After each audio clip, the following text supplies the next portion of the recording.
여러분 안녕. 오늘은 여러분들 한국사 온라인 수업 첫 번째 강의할 내용은 조선시대 세계관의 변화, 그 중에서 조선의 건국과 정치 운영의 변화에 대해서 이야기를 합니다. 여러분들 가지고 있는 교과서 63쪽을 펼쳐주시기 바랍니다. 자, 오늘 강의할 내용은 조선입니다. 자, 조선은 누구에 의해서 세워졌습니까? 그렇죠? 바로 신진 4대부들에 의해서 세워집니다. 바로 성리학을 수용한 학자들에 의해서 세워진 나라입니다. 따라서 당연히 어떻게 되겠어요? 나라를 이끌어가는 정치 지도 이념이 성리학이 되겠죠. 자, 이 신진 4대부들에 의해서 나라를 세운 사람이 태조 이성계 1392년입니다.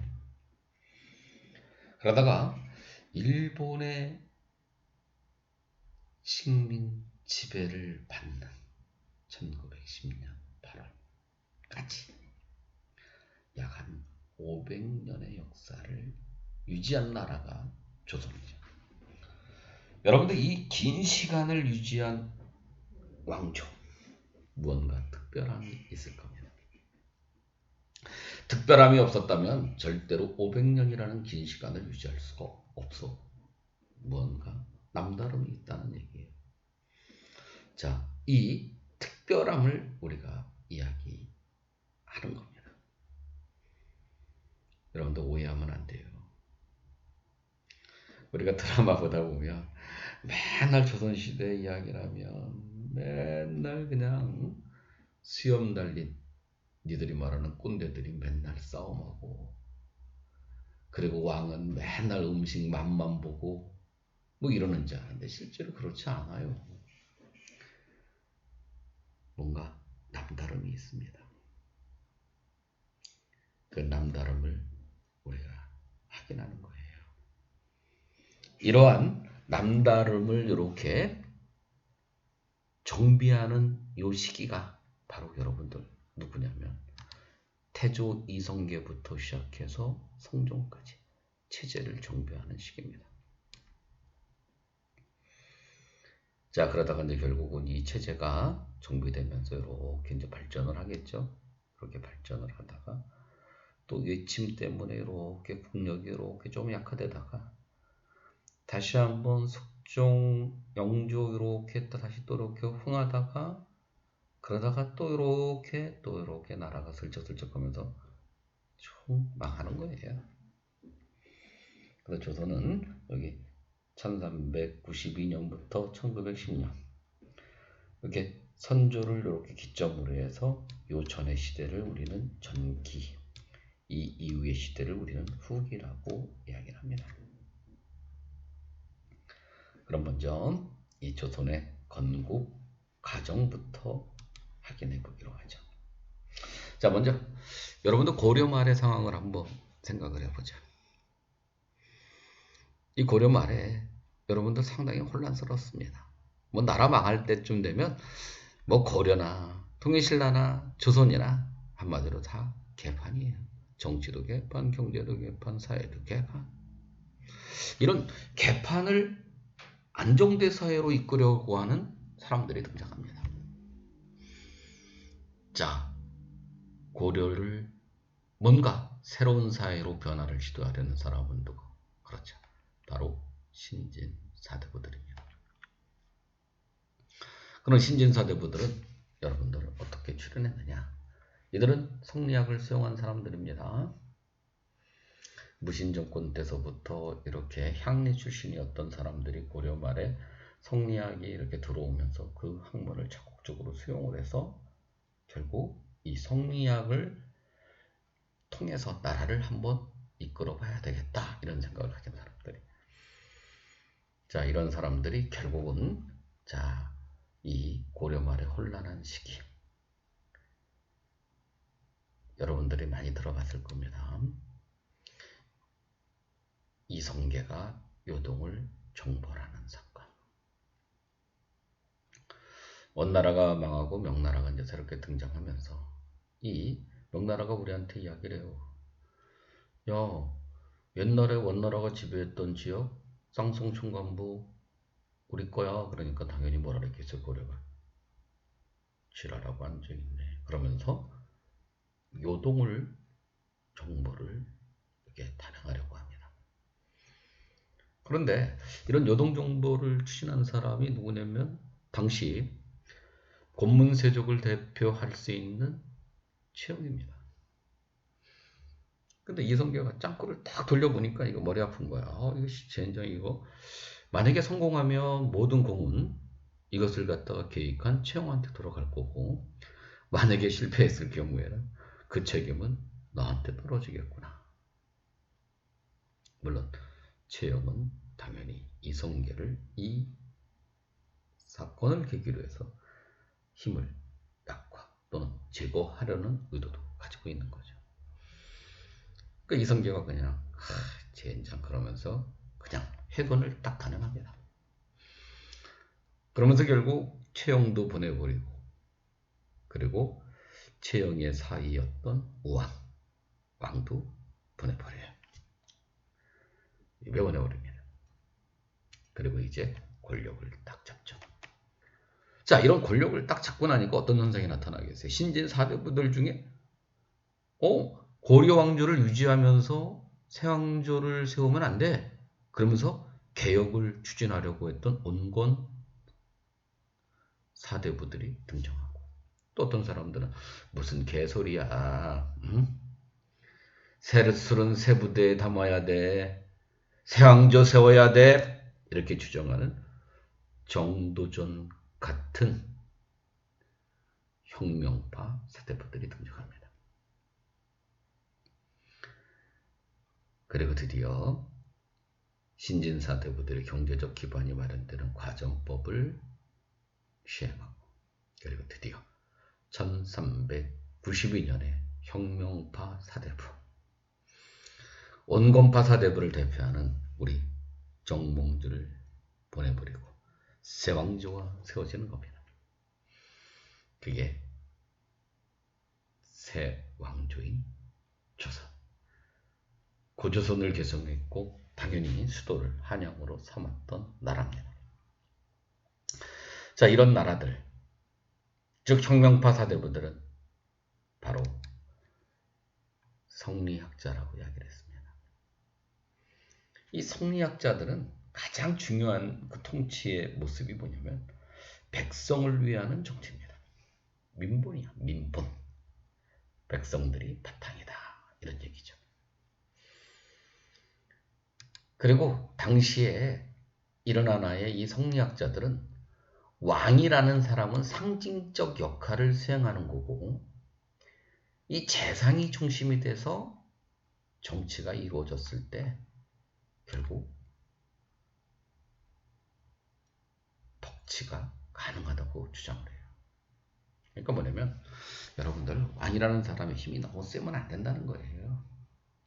그래서 왕의 권력과 신하의 권력이 잘 조화돼서 자, 백성들을 왕이 어질게 다스리는 게 이게 결국 성리학의 나라라고 이야기하는 겁니다.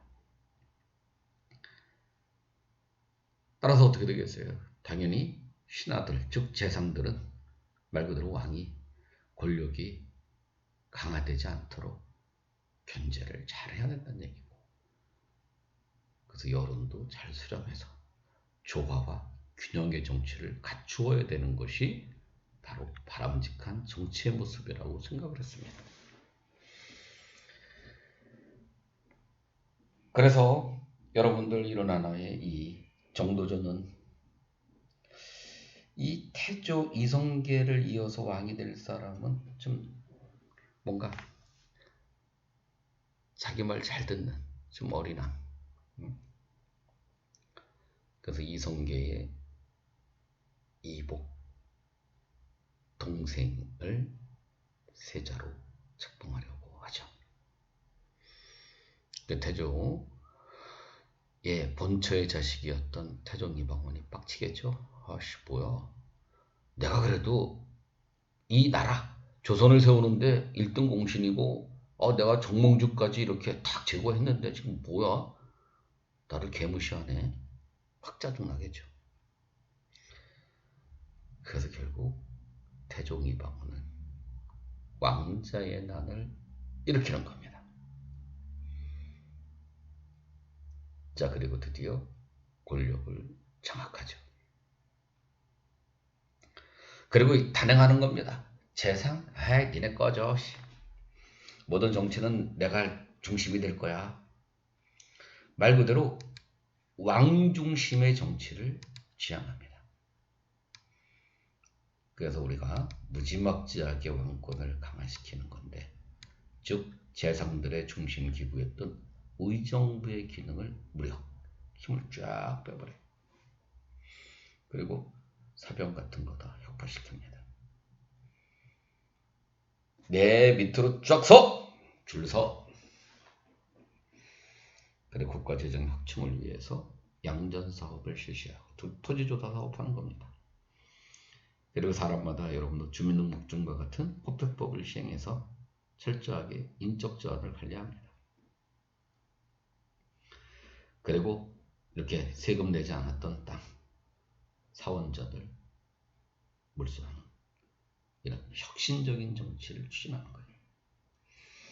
그래서 여러분들 꼭 시험에서 진짜 엄청 잘 나오는 6조 직계제 나왔습니다. 자, 그런데 비해서 이제 또 생각을 해보세요. 태종 아들이었던 세종은 아버지가 너무 지나치게 왕권을 강화시키는 거에 대해서 약간의 비판적이었습니다. 왜냐? 세종은 성리학의 공부를 많이 했던 사람이고 천성이 좀 약간 어진 사람이었습니다. 그러다 보니까 당연히 어떻게 되겠어요? 그렇죠. 나름대로 아버지와는 다른 왕권과 신권의 조화를 추구하는 정치를 추진합니다. 그래서 왕권을 안정시키기 위해서 측근 신하를 이렇게 보필을 받기 위해서 집현전이라는 걸 설치하기도 하지만 아버지와는 다른 바로 의정부 서사제를 단행합니다. 그래서 여러분들 가장 시험에서 많이 나오는 게 6조 직계제와 의정부 서사제를 정확하게 이해하는 겁니다. 6조 직계제는 여러분들 가지고 있는 교과서 63쪽의 역사탐구의 내용, 가가 여러분들 이렇게 보니까 6조 직계제구나. 교과서 한번 봐줄래요? 의정부의 서사를 나누어 6조에 귀속하였다. 처음의 왕은 의정부의 권한인 무거울 것을 염려해를 개혁하려 했지만 신중하게 여겨 서두르지 않았는데 이에 이르러 단행하였다. 의정부가 관장하는 것은 오직 4대 문서와 중재수의 심의. 할 일 없네. 우리 노인들, 응? TV에서 하얀 수염 달린 할아버지들, 여러분들 모여갖고 할 일이 없어. 한마디로 신하들이 개무시 당했다는 겁니다. 근데 자료 2를 보니까 보세요. 의정부에 하려는 것은 오직 사형수역일 뿐이었다. 그러므로 옛날의 재상에 의임하던 뜻과 어긋난다. 응? 그래서 6조는 각각 맡은 직무를 먼저 의정부에 품위하고 의정부는 가부를 의논하여 왕에게 분부를 받아 6조에 내려 보내 시행한다. 쉽게 말해서 각 부서에서 중요한 정책 결정 사항을 의정부에 품위하면 의정부에서 이것을 정책으로 시행할 건지 말 건지 결론을 내리고 왕한테 가서 재가를 받는다. 한마디로 할아버지들에게 어느 정도 역할을 존중하고 있음을 보여주는 겁니다. 6조 직계제와 의미가 전혀 다르죠. 그래서 여러분도 우리 세종이라고 하는 사람의 모습과 아버지 태종 이방원의 모습이 다르다는 거 꼭 확인해 두시기 바랍니다. 그러다가 역시 세종의 문종, 또 그의 아들 단종. 생각보다 빨리 죽는 바람에 어떻게 되겠어요? 그리고 문종이 어린아이 왕대 보니까 다시 또 이게 신하들의 힘이 너무 세져. 너무 세진 거에 대해서 또 역시 세종의 아들 세조, 수양대군이 기분 나쁘게 생각하죠. 뭐야? 그러면서 결국 당시 김종서를 비롯한 재상들을 보내버립니다. 그리고 이제 다시 또 할아버지의 모습, 태종이방원의 모습하고 비슷한 길을 또 걸어요. 그래서 육교직계제를 시행하고 집현전과 경연제도를 폐지합니다. 특히 여러분들 경연 같은 경우도 좀 잘 알아두면 좋아요. 경연이라고 하는 건 뭐냐면 왕과 신하들이 토론을 하는 겁니다. 한마디로 공부하는 거예요. 자, 뭐 공부하는 내용은 뻔하죠. 성리학, 경전의 내용부터 역사서까지 다 공부하는 겁니다. 그런데 이 경연제도는 왕과 신하 중에 누구한테 더 유리할까요? 응? 당연히 왕보다는 신하들에게 더 유리한 제도죠. 왜냐? 누가 공부 더 잘해요? 신하들은 그 어려운 과거 시험에 합격을 해서 정말 일찍이 학자의 길을 갔다가 관료가 된 사람들이야. 진짜 똑똑하겠죠. 이 조선이라고 하는 나라 첫 번째 특징입니다. 한마디로 조화가 잘 이루어졌어요. 권력, 기관 또는 권력자들 간에 이런 하나의 조화와 균형의 정치. 왕권과 신권의 조화. 그 조화에는 역시 학문을 딱 바탕으로 하고 있어요. 아까 말한 것처럼 신하들이 훨씬 똑똑해요. 왕과 신하들이 토론을 때면서 누가 신하들이 한마디씩 하죠. 공부해 너. 왕도 왜 이렇게 바보니? 아이고 아무 생각 없네. 그래서 무시하면서 그리고 또 신하들은 여러분도 어떻게 되겠어? 거기서 보이지 않는 이게 결국 이 자기들의 고난을 증대시키려고 하겠죠. 자, 이런 게 경연제도입니다.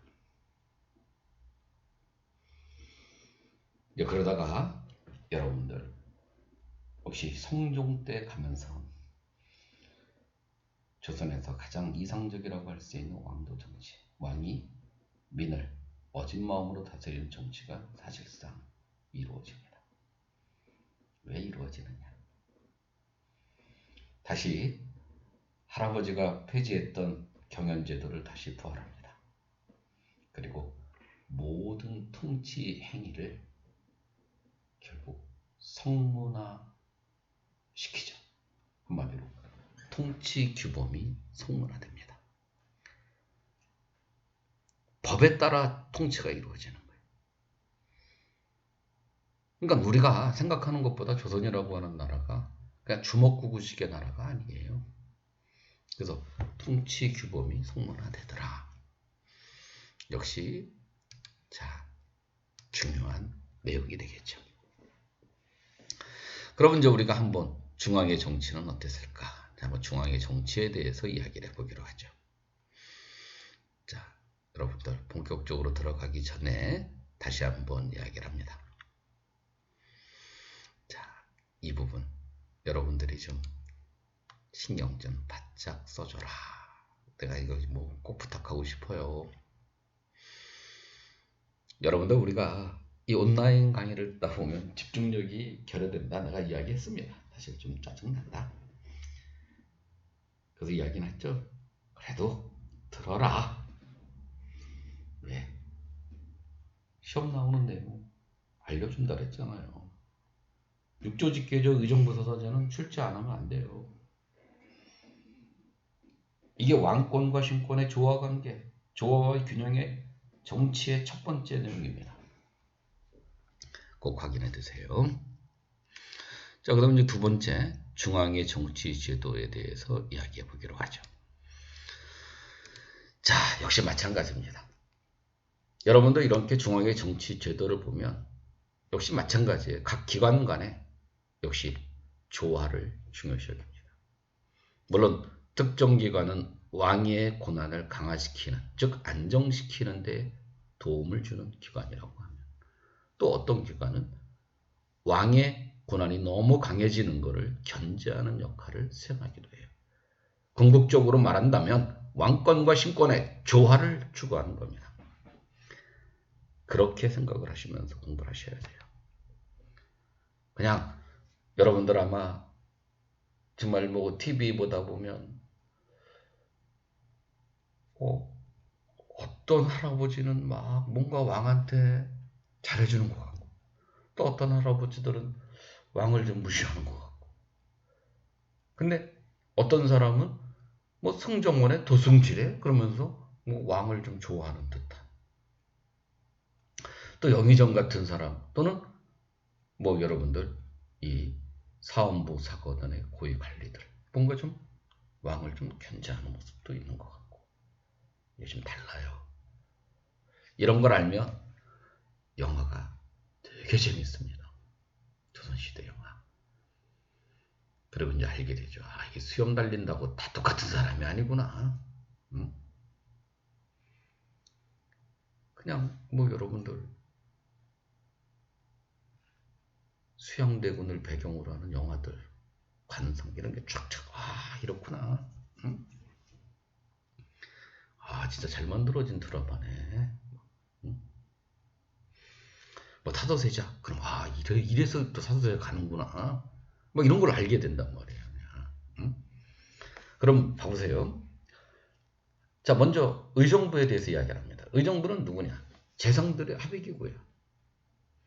국가의 중요 정책을 의결하는 기구예요. 역시 재상, 영의정, 신하들을 대표하는 사람, 신권의 중심적 역할을 수행하는 사람이 되겠죠. 그리고 두 번째는, 자 여러분들 이렇게 사헌부, 사관원, 홍문관, 일명 3사라고 이야기를 합니다. 또 이 3사는 시험에서 엄청 많이 나오는 여기 내용이죠. 특히 사관원과 사헌부를 일명 양사라고 불러요. 특히 양사에서는 대간제도를 수행합니다. 이 대간제도의 기능이 뭐냐? 한마디로 왕이라고 하는 사람이 지 하고 싶은 대로 하는 거 안 돼! 안 돼! 누가 막는 거예요? 신하들이 막는 거예요. 그러면 의정부와 같이 왕권을 강화시키는 역할을 하겠어요? 견제하는 역할을 하겠어요? 견제하는 역할을 하는 겁니다. 그래서 하는 일이, 왕이라는 사람이 자기 마음대로 관리를 임명할 때 안 돼! 걔 비리 많아. 걔를 관료로 임명했을 때는 부패가 심해질 수 있어. 안 돼. 도덕적으로 깨끗하지 못해. 반대하는 거. 왕이 정책을 시행했을 때 아니되옵니다. 죽여주시옵소서. 아마 드라마 보고 그랬을 때 여러분들 딱 엎드려하고 죽여주시옵소서 하면서 따지던 애들. 걔들이 여러분들 요 사관원의 관리와 사업부의 관리, 언론인들과 감찰의 역할을 담당합니다. 오늘날로 따지면 자 신문사, 언론 기관을 보세요. 맨날 정부 정책 가요. 응? 사실 또 냉정하게 말하면 그런 게 그들의 역할일 수도 있어요. 너무 심하면 또 그것도 안 되죠. 또 여러분들 우리 요즘 아주 시끄럽잖아요. 검찰청. 그게 옛날로 따지면 사원부의 권리들이에요. 감찰에 감찰. 여러분들 이 사람들이 비리를, 즉 재상들이나 이런 사람들의 비리를 틀어지면 어떻게 되겠어요? 함부로 재상이라고 그래서 속된 말로 꼬투리 잡히면 가는 거야. 이 사람들이 어떤 사사로운 감정을 가지게 되면 나라가 아주 힘들어지죠. 또 아까 이야기한 것처럼 역시 요 홍문관의 모습을 보세요. 홍문관의 모습은 경연을 주관하는 기관입니다. 자, 아까 이야기했잖아요. 경연은 왕과 신하 중에 누구 입장이 강조된다 그랬어요. 그렇죠. 신하. 그러면 의정부나 양사나 홍문관의 모습은 대체로 왕의 힘을 견제하는 역할을 하는 겁니다. 학문적으로, 언론적으로, 그리고 물론 감찰. 물론 이런 또 양사의 역할들이 꼭 뭐 왕만 무조건 또 이렇게 견제하는 역할만 있는 건 아니에요. 100%. 그중엔 일부 또 역시 뭐예요. 신하들, 비리 저지른 이런 신하들 감찰도 해서 재상들의 힘이 또 너무 지나치게 강해지는 걸 또 견제하는 역할도 합니다. 그래서 좀 약간 명확하게 딱 구분되진 않아요. 이게. 뭐 우리도 뭐 여러분들 이 검찰청 사람들도 뭐 여러분들 맨날 대통령가요. 어떤 때 대통령한테 붙어 있을 때도 있었죠. 옛날에 우리 뭐 여러분들 잘 모르겠지만 옛날 박정희 시대 때랄까 전두환 시대 때 뭐 검찰청의 총장 이런 사람들이 뭐 대통령한테 한마디 했어요. 그냥 한 방에 날라갔지. 요즘은 좀 좋은 세상 되니까 뭐 그래도 대통령에 대해서도 뭐 잘못된 거 아니야 이렇게 이야기할 수 있지. 사실은 쉽지 않죠. 그러니까 제가 말하고 싶은 건 자, 어떤 기관이 항상 왕권만 견제하는 것도 아니고 또 어떤 기관이 또 재상들만의 견제만 목표로 하는 것은 아니라는 얘기예요. 그러니까 조금 이제 그런 게 헷갈려 명확하게 탁탁 끊어지지 않는다는 거 오늘 말하고 싶은 겁니다.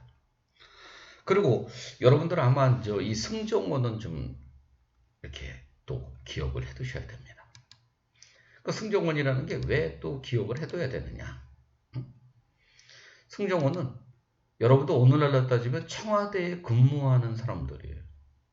청와대에 근무하는 공무원들은 여러분들 다 누구를 위해서 있는 사람들이 그렇죠.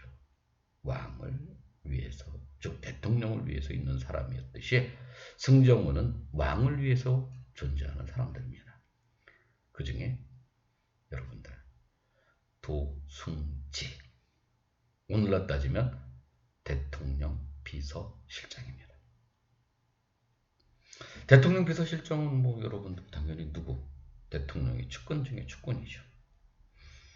그리고 여러분들 또 이렇게 보면 당연히 의금부라고 하는 것이 있습니다. 의금부는 어떤 직속 재판기구, 누구? 왕의 직속 재판기구입니다. 자, 왕이 관장하는 기관이에요. 그럼 이거 생각을 해보세요. 특히 저 어떤 영묵제 같은 거 이렇게 잡아다가 죄를 저놈의 주리를 들어라 뭐 하는 거 봤어요, TV 그죠? 그래서 막 허벅지에 인도 지지고 그 다음에 뭐 혀를 뽑아라 막 혀 잡아 당기고 응? 그럴 때 그 옆에 지켜보는 신하들은 어떤 느낌이 들어요? 뭔가 불안에 떨죠. 그리고 왕을 바라보는 눈빛이 상당히 순종적인 모습을 보여줍니다. 그러니까 제가 이야기하고 싶은 건 어떤 기관이 어떤 기구가 여러분들 왕권을 강화시키는 기구도 있고 또 신하의 입장을 대변하는 기구도 있다는 얘기예요. 그리고 저는 또 상당히 좋아하는 기관이 바로 역사입니다. 이게 역사가 왜 그렇게 중요하냐. 우리나라는 정말 어떤 면에서 볼 때 이 역사에 대해서는 정말 고민을 좀 해봐야 돼요. 왜냐면 우리 민족은 역사에 대한 두려움을 가지고 있어요. 왕의 일거수일투족이 다 기록이 됐습니다. 왕 앞에서 여러분들 이렇게 말하는 신하들의 이야기가 쫙 기록이 돼요. 그러면 그 기록을 정리한 역사책이 바로 뭡니까? 조선왕조실록이에요. 이것만 봐도 어떤 신하 새끼가 간신인지 충신인지 다 알 수 있어. 나는 우리 국회의원들이 나름대로 의정사가 이제 나중에 기록이 다 되겠죠. 여러분들 그 국회의원들의 일거수일투족이 즉 그들이 발언이 다 국회 의사당 내에 있었던 그런 공식적인 기록이 다 기록되잖아. 막 1000년 지나고 500년 지나고 우리 할아버지가 국회의원이었대 연구했더니 맨날 하는 거랑 거수기 역할만 하고 맨날 정부에 대해서 비판만 하고 또 아니면 또 입장에 따라서 또 맨날 찬성만 하고 뭐 이게 꼭두가시도 아니고 이렇다고 한다면 뭐 어떻게 되겠어요. 나중에 우리 할아버지가 대단한 줄 알았더니 갔더니 완전 아무 생각 없어.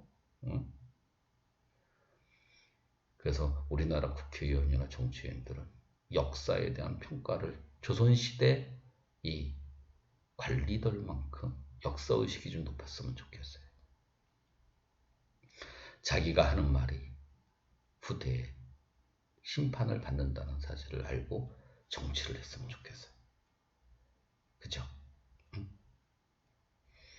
그러면 자 다시 한번 중앙의 정치에도는 어떤 기관은 왕권, 어떤 기관은 신권을 대변하는 역할, 즉 왕권과 신권의 조화를 추진하려고 노력하는 모습이 있었구나. 이해됐죠? 자, 그럼 이제 두 번째로 또 가볼까요? 그랬더니 행정제도입니다. 이 조선이라는 나라는 또 보세요. 이게 모든 권력이 중앙으로만 집중되어 있는 거 아니에요. 어떤 향촌의 자치도 인정이 됐어. 그러니까 한편으로 중앙집권화를 추구하면서 또 한편으로 자치를 인정해준다. 또 이거 대단한 겁니다. 이게. 오늘날 우리나라 모습과 거의 다름이 없어. 난 그래서 조선을 좋아해요. 왜냐면 맨날 저도 여러분들 뭐 공부 좀 하기 전까지는 뭐 고등학교 때까지만 해도 일제시대 때 남아있는 그런 하나의 식민사관에 입각해서 배웠는지 모릅니다. 그래서 조선이라는 나라는 맨날 당쟁이 역사 맨날 그냥 서로 싸움이나 하고 그러는 줄 알았어요. 그랬더니 아니더라고. 그리고 말 그대로 그냥 뭐 드라마 보니까 맨날 왕은 아이고 맛있구나 맨날 무슨 음식 맛보고 그 다음에 후궁들하고 놀기만 하는 줄 알았더니 아니더라고. 왕의 하루가 정말 빡빡해 일정이. 그들도 많은 고민을 하는 사람들이라는 거를 알게 돼. 정말 대단하구나. 이 행정도 보세요. 어떤 면에서 중앙집권화를 쫙 추진해. 그러면서 또 자치를 딱 인정해줘. 물론 전국을 팔도로 딱 나눴습니다. 도의 장관을 우리는 뭐라고 이야기를 하느냐. 관찰사라고 이야기를 합니다. 그래서 여러분들이 아마 가장 많이 그런 하나에 듣는 게 바로 뭐냐. 감사, 관찰사, 그리고 도 밑에 즉 부목군현이라는 행정조직을 갖추고 있죠. 근데 고려와는 좀 다른 것이 고려는 모든 군과 현의 지방관이 다 파견되지 않았습니다. 지방관이 파견되지 않은 속군과 속현이 되게 많았다면 조선은 그렇지 않아요. 모든 군과 현의 지방관이 다 파견이 됐습니다. 그리고 이 수령의 권한이 엄청나게 강해요. 이 수령이라고 하는 사람은 뭐 여러분이 알고 있는 것처럼 왕이 임명한 사람입니다. 자, 왕이 임명한 사람이 권한이 강하다. 그러면 어떤 느낌이 딱 들어요? 왕의 힘이 강하구나. 그럼 왕의 힘이 그들이 다스리는 부목군현 일반 백성들에게도 영향력을 미치겠구나. 그래서 이 수령은 행정권, 사법권, 군사권을 가지고 있습니다. 그래서 여러분들 가끔씩 드라마 보다 보면 수령이 재판하는 것도 보고 곤장 때리는 것도 보고 또 뭐 누가 쳐들어왔다 이민족이 쳐들어왔다 그러면 병사들 끌고 여러분들 이렇게 싸움터로 가는 것도 볼 수 있을 겁니다. 자, 그런데 이런 향리를 도와서 그 지방을 다스리는 또 사람들이 있습니다. 그러니까 오늘날로 따지면 바로 지방 공무원들이라고 이야기를 할 수 있겠죠. 바로 향리라고 하는 사람들입니다. 그런데 이 향리라고 하는 사람들은 역할은 상당히 큽니다. 하는 일이 많죠. 그런데도 불구하고 조선시대에 월급을 못 받았어요. 무보수야. 그리고 문과응시가 불가능해요. 고려시대에 비해서 고난이 많이 약화됐습니다. 그럼 내가 우리나라의 이 하급 공무원, 조선시대 공무원들, 향리들이 비리가 많은 이유가 월급 안 주는데 그들 보고 뭐 하라는 거예요? 적당히 알아서 챙겨라는 거예요. 이게 잘못된 것 같아요. 월급 줬어야 돼요. 그리고 거기에 비리가 저지러지면 거기에서 엄벌을 쳐야 되는데 우리나라도 요즘은 아니지만 우리가 한 70년대, 80년대까지만 해도 이런 얘기 많이 했습니다. 아유, 공무원들 월급 얼마나 된다고. 그러니까 적당히 비리를 묵인했습니다. 이게. 근데 요즘은 아니에요. 요즘 솔직히 우리 공무원이 월급 적다고 말할 수 없습니다. 비리 저지르면 단죄를 해야 돼요. 그래야 사회가 깨끗해집니다. 요즘 시끄럽죠? 아니, 아이고, 집 잘 져갖고 그냥 서민주택을 안정시키려 했더니 그들이 땅 먼저 사놓네. 이러면 안 된다는 거예요. 그들도 냉정하게 말하면 여러분이 낸 세금으로 월급 받아가는 사람들이에요.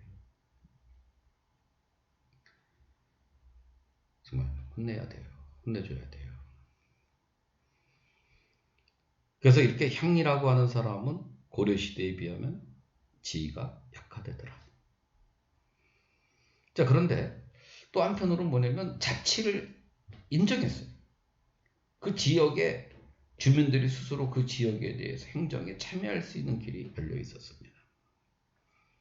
그 기구가 유향소라고 불리우는 기구입니다. 그럼 이런 유향소는 아무래도 어떻게 되겠어요? 바로 그 지역의 양반들의 중심 기구입니다. 그래서 수령을 보조하기도 하고 향리를 감찰하기도 하고 백성들을 교화해서 순기능, 좋은 기능을 수행했을 때는 정말 수령을 도와서 그 지역의 행정에 이렇게 잘 돌아갈 수 있도록 좋은 기능을 담당하게 하지만 이게 또 제 기능 못하면 양반들 끼리끼리 문화 만들어내는 겁니다. 그래서 문제가 되는 거예요. 그래서 지금 다시 한번 이야기하면 조선이라고 하는 나라는 자, 모든 군현의 지방관이 발견되고 그 다음에 수령의 권한이 강화되면서 중앙집권화를 추구하고 있었지만 또 한편 향촌의 자치를 인정해 주더라. 이 점이 다른 점입니다. 그 다음에 이제 군사제도는 뭐 모든 사람들 우리가 이제 병농일치라 해서 실제로 병사는 다 농민이 됩니다. 그 농민은 꼭 군대를 가야 되는 겁니다. 그래서 의무병제입니다. 그러면 이제 이런 하나의 군대 가는 사람이 자 중앙군 5위에 소속될 수도 있고 또 지방군인 병영이나 수영에 포함되기도 하는 겁니다. 그러다 보니까 어떻게 되겠어요? 아무래도 경제적으로 여유가 있으면 군대 생활이 좀 마음이 편하겠지만 그렇지 못했을 때는 참 군대가 부담스러울 수 있겠죠. 그렇지만 모든 사람들이 역시 어떻게 돼요?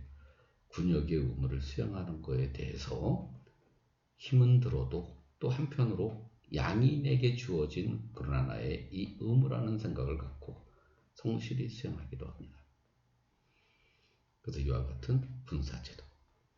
자, 오늘은 여러분들 조선이라는 나라가 신진사대부에서 세워진 나라, 성리학의 나라라는 점과 그리고 중앙의 정치에 돌돼서 왕의 권력과 신하의 권력이 조화가 잘 이루어졌다는 측면, 그리고 행정제도에서는 중앙집권화가 추진되면서 부분적이지만 자치가 인정되는 역시 균형을 잘 갖추고 있는 그런 시스템을 갖추고 있었다고 이야기할 수 있을 겁니다.